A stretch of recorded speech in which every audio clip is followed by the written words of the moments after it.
Presidente Serracchiani, inaugurata oggi l'azienda agricola Tenimenti Civa, fondata da un imprenditore emiliano, un successo anche per la regione?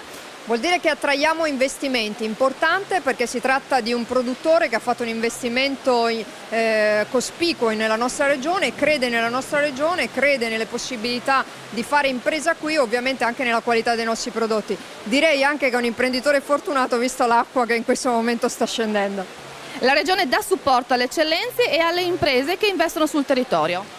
Esattamente questo, noi abbiamo bisogno di far conoscere il nostro territorio ma soprattutto di far conoscere la qualità dei nostri prodotti. Siamo degli importanti produttori di vino, ci conoscono già a livello nazionale, internazionale, direi mondiale, però dobbiamo anche far capire che la nostra è una produzione di grande qualità e non a caso stiamo riscoprendo anche dei vitigni autoctoni. Nel caso dei Tenimenti Civa c'è un'attenzione particolare per la ribolla gialla, sia ferma che spumantizzata, ed è nell'interesse della regione attrarre questi investitori.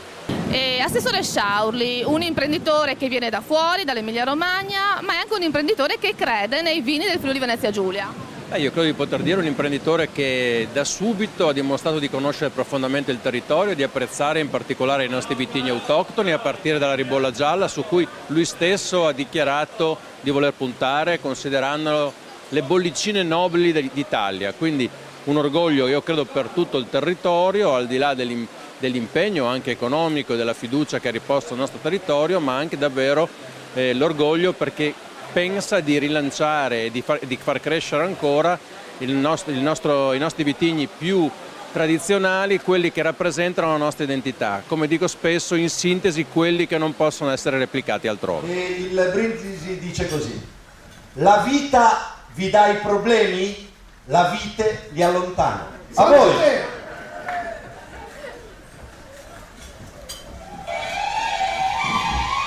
E buona serata a tutti, grazie per essere qui con noi presso i Tenimenti Civa.